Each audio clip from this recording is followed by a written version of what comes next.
구약성경 에스더입니다. 에스더. 구약성경 750면에 있습니다. 에스더 1장 1절로 22절 마지막까지 말씀을 받겠습니다. 에스더서 1장 1절로 마지막 22절까지입니다.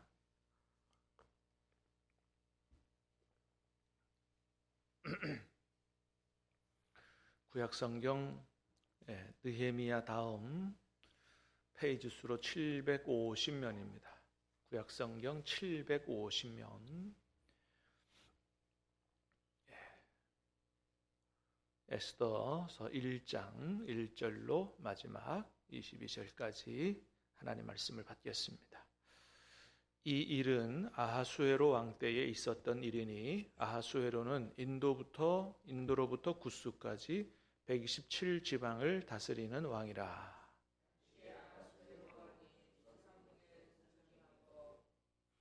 왕위에 있은 지 제3년에 그의 모든 지방관과 신하들을 위하여 잔치를 베푸니 바사와 메대의 장수와 각 지방의 귀족과 지방관들이 다 왕 앞에 있는지라.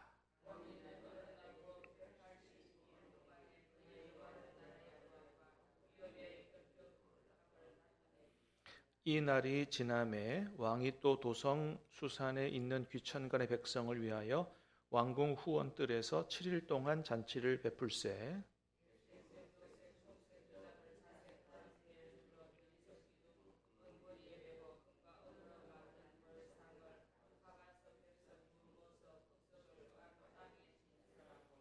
금잔으로 마시게 하니 잔의 모양이 각기 다르고 왕이 풍부하였으므로 어주가 한이 없으며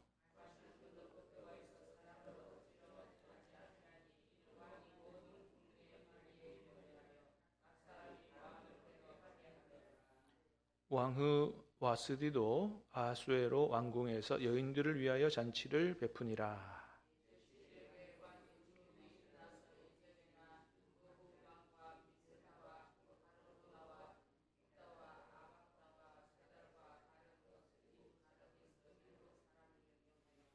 왕후 와스디를 청하여 왕후의 관을 정제하고 왕 앞으로 나아오게 하여 그의 아리따움을 뭇 백성과 지방관들에게 보이게 하라 하니 이는 왕후의 용모가 보기에 좋음이라.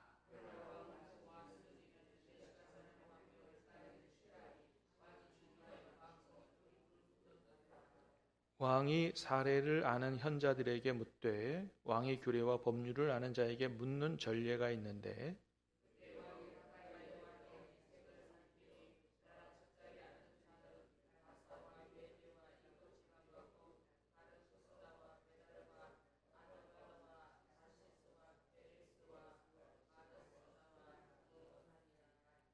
왕후 와스디가 내시가 전하는 아하수에로 왕의 명령을 따르지 아니하니 규례대로 하면 어떻게 처치할까?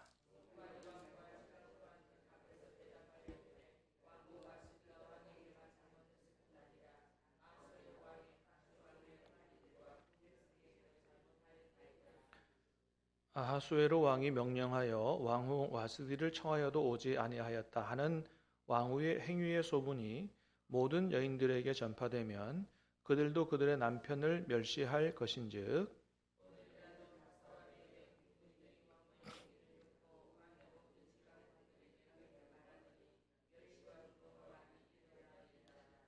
왕이 만일 좋게 여기실진대 와스디가 다시는 왕 앞에 오지 못하게 하는 조서를 내리되 바사와 메대의 법률에 기록하여 변기함이 없게 하고 그 왕후의 자리를 그보다 나은 사람에게 주소서.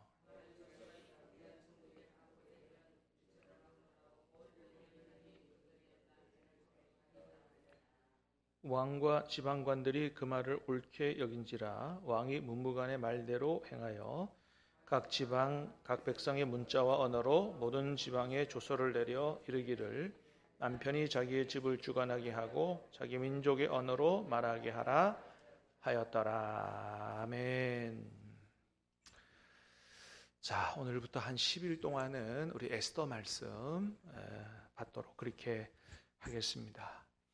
자, 에스더서는 이 에스더서의 주인공격인 나중에 이 아하수에로 왕의 이제 부인이 되는 왕비가 되는 그 에스더라고 하는 사람의 이름을 따서 이제 에스더서가 되었습니다.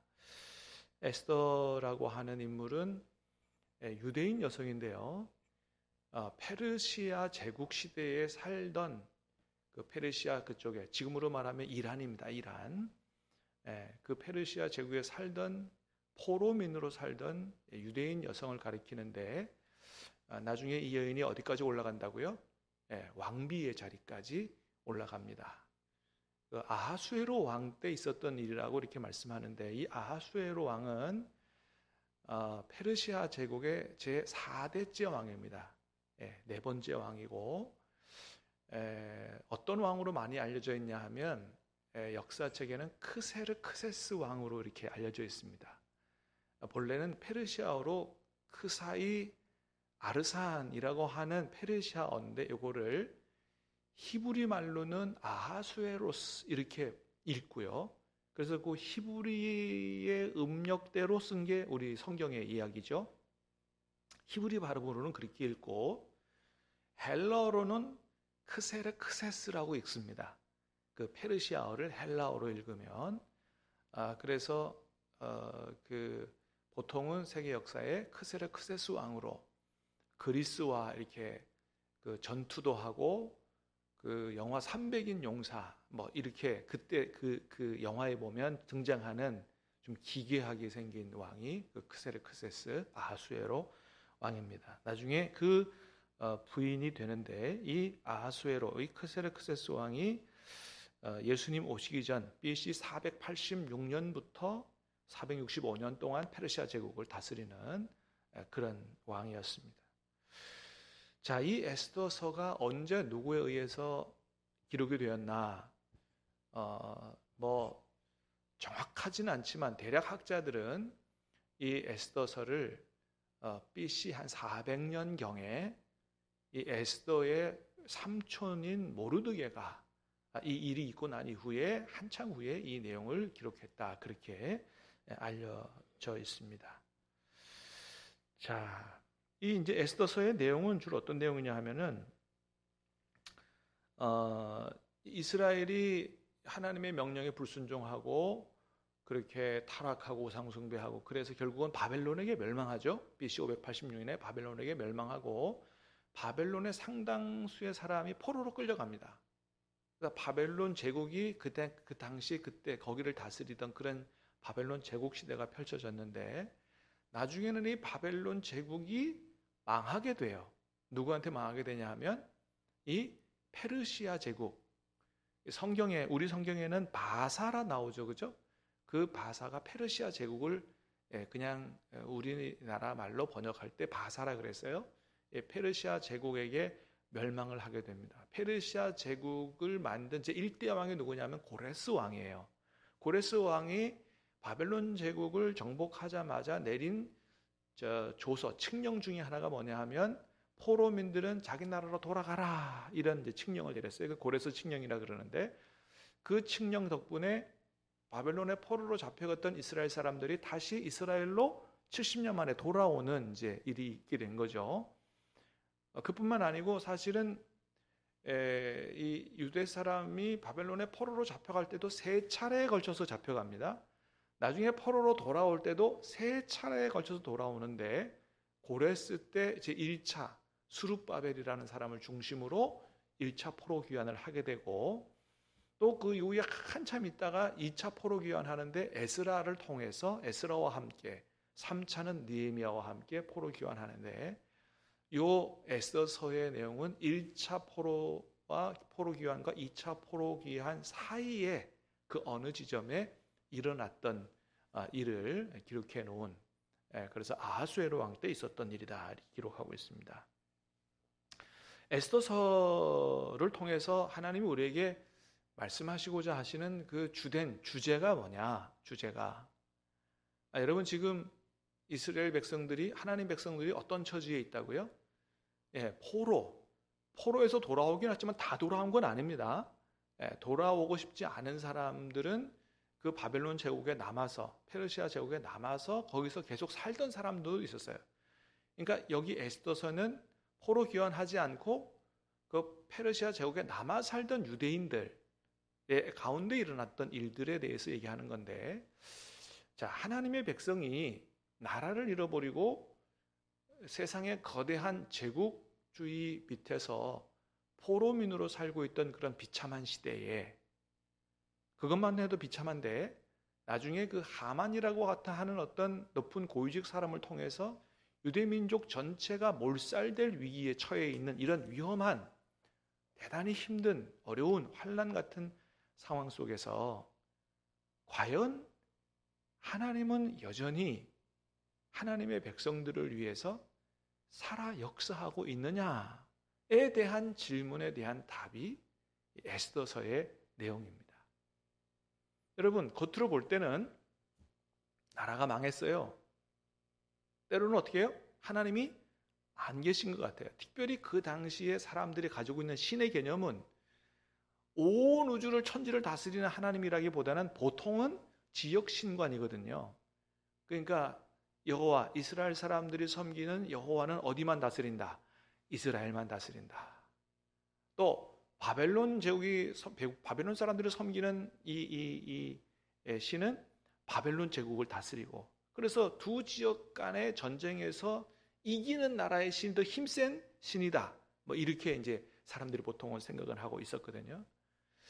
자, 물론 성경은 하나님의 천지 창조주고 온 세계를 다스리신다 그러지만, 성경이 그렇지만 실제로 볼 때는 하나님이 꼭 안 계신 것 같고 하나님이 무력하신 것 같고, 그래서 사실 에스더서에는요, 하나님이라고 하는 단어가 단 한 번도 안 나옵니다.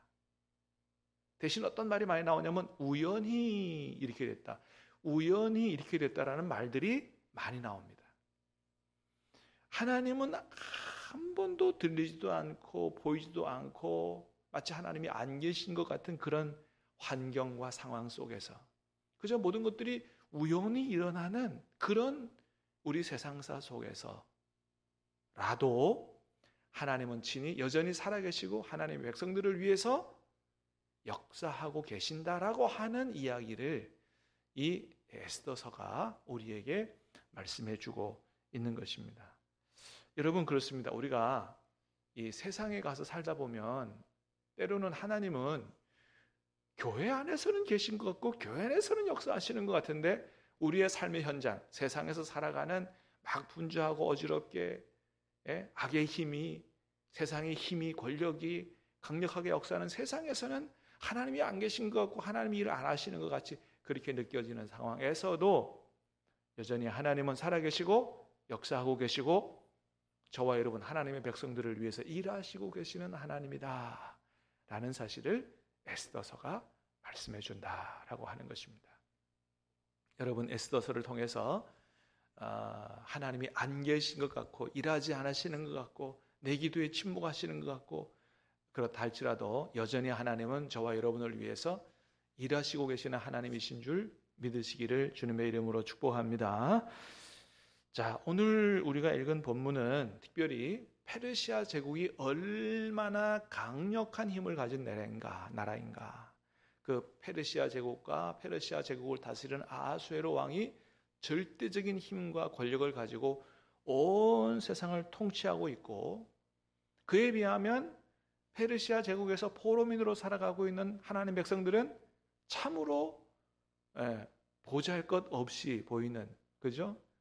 아주 보잘것없기에 짝이 없는 나약한 이런 포로민으로 살아가는, 여러분, 이런 모습이 어떻게 보면 세상 속에서 하나님의 백성은 왜 나는 이렇게 살아야 되나, 나는 왜 이렇게 보잘것없고 나약하고 이렇게 살아가야 되나, 이런 우리의 생각을 잘 보여주는 것 같은데, 자, 여러분 먼저 1절을 한번 읽어보겠습니다. 1절 시작. 이 일은 아하수에로 왕 때 있었던 일이니 아하수에로는 인도로부터 구스까지 127 지방을 다스리는 왕이라. 자, 아하수에로 왕은 어떤 왕이라 그래요? 인도부터 구스까지. 그래서 그 인도까지 정복을 한 제국의 왕인데 페르시아 제국입니다.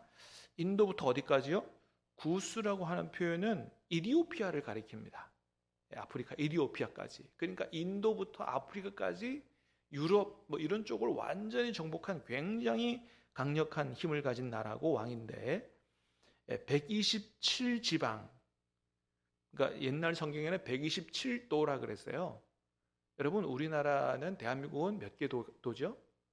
뭐 강원도, 경기도 이렇게 뭐 손에 꼽잖아요. 한 10개도 되나요? 근데 몇 개 도라고요? 127개 도니까 얼마나 넓은 지역을 다스리는 왕이냐 하는 것을 보여주죠. 3절, 4절도 보겠습니다. 시작. 왕위에 있은 지 제3년에 그의 모든 지방관과 신하들을 위하여 잔치를 베푸니 바사와 메대의 장수와 각 지방의 귀족과 지방관들이 다 왕 앞에 있는지라. 왕이 여러 날 곧 180일 동안 영화로운 나라의 부함과 위엄의 형력함을 나타내니라. 그래서 왕이 즉위한 지 3년 만에 자기가 다스리는 모든 지방관 127도, 그러니까 오늘날로 말하면 도지사들 다 부르고 신하들도 다 부르고, 그래서 이제 잔치를 베풀었다는 거예요. 각 지방의 귀족, 뭐 도지사 다 모였어요. 며칠 동안 잔치를 베풀었다고요? 180일 동안. 이거 왜 이렇게 하는 겁니까? 내가 얼마나 강력한 힘을 가진 왕인가를 이제 과시하려고 하는 거죠. 또 그렇게 막강한 힘을 가지고 있었기도 하고요. 그의 영화로운 나라의 부함과 위엄의 형력함을 나타내니라. 나는 이런 왕이다. 나 같은 왕이 있느냐. 그런 거죠. 자, 그렇게 해서 180일 동안 모든 귀족들과 힘 있는 관리들을 다 불러 모아다가 잔치를 베풀었어요. 180일 지났습니다. 6개월 지났어요. 그러고 지나서 그걸로 끝나는 게 아니에요. 그 다음에는 백성을 위해서 또 7일간 잔치를 또 했더라. 5절부터 7절까지 시작. 이 날이 지남에 왕이 또 도성 수산에 있는 귀천간의 백성을 위하여 왕궁 후원뜰에서 7일 동안 잔치를 베풀세. 백색, 녹색, 청색 휘장을 자색 가는 배줄로 대리석 기둥 은고리에 메고 걸상을 화반석, 백석, 은모석, 흑석을 깐 땅에 진설하고 금잔으로 마시게 하니 잔의 모양이 각기 다르고 왕이 풍부하였으므로 어주가 한이 없으며. 자, 백성들을 위해서는 며칠간요? 또 7일간 왕궁 후원뜰에서 잔치를 베푸는데, 야, 세상에 여러분, 걸상이 뭐로 만들었다고요? 금과 은으로 만들었어요. 밑에는 뭐로 깔았어요? 화반석, 백석, 은모석, 흑석. 뭔지 잘 모르겠지만 보통은 제일 좋은 돌 밑에 깔면 뭐예요? 대리석으로 깔잖아요. 근데 이거 대리석 정도가 아니고 별로 희한한 고급 돌은 갖다가 다 깔은 그런 왕궁에 거기다가 금문으로 만든 걸상을 놓고 금잔으로 마시게 했다는 거예요. 야, 여러분 이게 뭐 기가 막힌 나라가 아니겠어요? 여러분 이렇게 부귀영화, 권력, 힘, 이렇게 막강한 권한을 가진 세상 사람들을 보면 마치 이런 제국에서 포로민으로 살아가는 하나님 백성들은 어떻게 느끼겠어요? 왜? 우리는 뭐 하나님을 섬긴다고 하는데 하나님 백성이라고 하면서 왜 우리 이렇게 초라하게 사냐? 그렇게 생각하지 않겠어요? 굉장히 초라하게 느껴지지 않겠어요?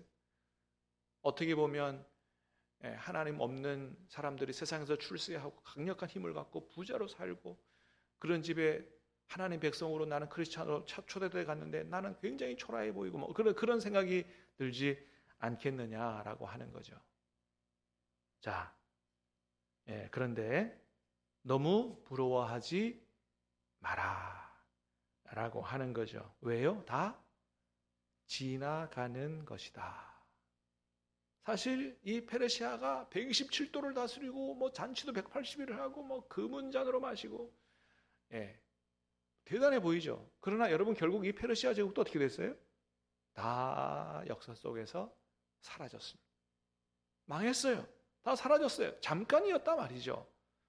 그러나 여러분 하나님의 나라는 영원한 줄로 믿습니다. 하나님의 나라는 영원해요. 여러분 지금도 이 페르시아 제국의 그 영화를 그대로 좀 사람들이 좀 볼 수 있도록 하기 위해서 그 페르시아 제국 시대 때 가졌던 그런 이런 것들이죠. 유물들, 황금의 제국 해가지고 그죠? 그거 이란에서 가져와서 우리나라 전시하고 막 그러잖아요. 저는 뭐 얘기만 듣고 가보지는 않았는데 얼마나 그 페르시아 제국의 영광이 대단했으면 그 유물 지금까지 가져다가 우리나라에서 이렇게 전시도 하고 하냐 말이에요. 근데 뭐예요? 그 옛날 있었던 얘기고 다 지나간 얘기다. 이 세상의 부귀영화가 다 잠시다. 너무 부러워할 게 없다라고 하는 거죠. 특별히 이 아하수에로 왕이 이렇게 굉장히 과시욕이 자기 힘을 대단한 자기 힘을 과시하기 좋아했던 사람인데 뭐까지 과시하기 시작했냐면 아내까지 과시를 하고 싶어 했어요. 자, 10절 11절 볼까요? 시작. 제7일에 왕이 주웅이 일어나서 어전넷이 무후만과 비스다와 하르보나와 빅다와 아박다와 세달과 가르가스 7사람을 명령하여 왕후 와스디를 청하여 왕후의 관을 정지하고 왕 앞으로 나오게 하여 그의 아리따움을 뭇 백성과 지방관들에게 보이게 하나 하니 이는 왕후의 용모가 보기에 좋음이라. 그러니까 왕이 얼마나 아름답게 생겼으면은 어떻게 해요? 자랑하고 싶은 거예요. 그 잔치에 그 도지사들, 관리들, 귀족들, 백성들한테 우리 부인이 이렇게 아름답고 미인이다 이렇게 자랑하고 싶어서 좀 이렇게 옷을 제대로 입고 나와서 인사 좀 하시오 그랬더니 이 와스디가 어떻게 했다고요? 나오기를 싫어했다는 거예요. 그러니까 여러분 얼마나 이게 창피한 일이에요. 세상에 왕이 나오라 했는데 어명을 듣지 않고 나오지 않는, 그래가지고 막 이 아하수에로의 왕이 막 굉장히 화가 났다는 거죠. 그래서 어떻게 했어요? 13절에 보니까 왕이 사례를 하는 현자들에게 묻되, 무슨 문제가 생기면 이제 참모들에게, 특별히 똑똑한 사람들, 이런 사람들 참모로 두고 물은 거예요. 이 일을 어떻게 처리하면 좋겠냐.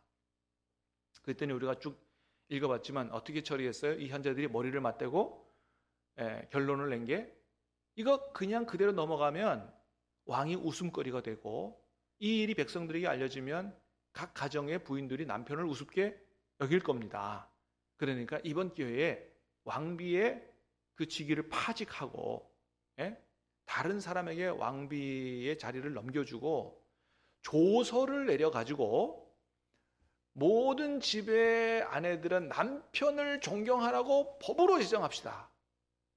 이렇게 해가지고 그러자. 그래갖고 법을 만들고 자기가 다스리는 127도 모든 도에다가 다 공문을 보내갖고 그렇게 하게 했다는 거예요. 웃음이 나오지 않습니까? 아니 127도를 다스리는 그 위대한 왕이 자기 집안 하나, 부인 하나를 못 다스려가지고 이런 우스운 꼴을 당하냐 이거예요. 근데 더 웃긴 건 뭐예요? 어떻게든지 부인을 잘 이렇게 남편을 사랑하도록 존경하도록 해가지고 이렇게 할 생각은 안 하고 법으로 똑똑한 사람들 참모들 불러 모아가지고 회의를 했는데 법으로 만들어가지고 그렇게 여러분 이게 아무리 힘과 능력과 세상에서 똑똑한 현자들을 모아놔도요 헛똑똑이의 결론이 나오는 거예요. 여러분 성경 하나님의 말씀은 남편들이 아내를 어떻게 해야 된다고 행복한 가정이 된다 그래요? 아내는 남편을 사랑하라고 그러잖아요. 네 몸처럼 아내를 사랑해라. 존경을 받고 싶으냐? 사랑해라. 부인이 너 말에 순종하기를 원하느냐? 자발적으로 순종하고 존경하기를 원하면 네 몸처럼 아내를 사랑하라고 얘기하잖아요. 여러분 그 말씀이 진리와 축복의 말씀인 줄로 믿습니다. 근데 이 사람들 세상에 똑똑한 세상 지식으로 똑똑한 사람들을 모아놨는데 뭐예요? 그거를 모르네요. 그거를 몰라요. 왜 몰랐겠어요? 이 사람들한테 성경이 있어야 알지. 그러므로 여러분 시편 119편에서 본 것처럼 뭐라 그래요? 내가 하나님의 말씀을 가까이 했더니 뭐예요? 내가 세상의 모든 스승들보다 뛰어나게 됐다. 내가 모든 세상의 노인들보다 명철하게 됐다고 말하잖아요. 여러분 어떻게 가정을 그렇게 법으로 제정해가지고 강제로 힘으로 해가지고 존경을 받는 남편이 되려고 해요. 참으로 어리석기 짝이 없는 거죠. 여러분, 세상의 방법으로 가정이 행복해지는 게 아니고 하나님의 말씀에 순종함으로 가정에 행복이 오는 줄로 믿습니다. 한 주간 세상에 사시는 동안에 여러분 하나님의 말씀을 늘 가까이 함으로 말미암아 하나님이 주시는 진정으로 복을 받는 길, 그런 길이 무엇인지 잘 우리가 귀 기울여 듣고 그 말씀에 순종함으로 세상의 똑똑한 사람들보다 더 지혜하고 명철한 이런 사람으로 복되게 살아가는 한 주간 되시기를 주님의 이름으로 축복합니다. 기도하겠습니다.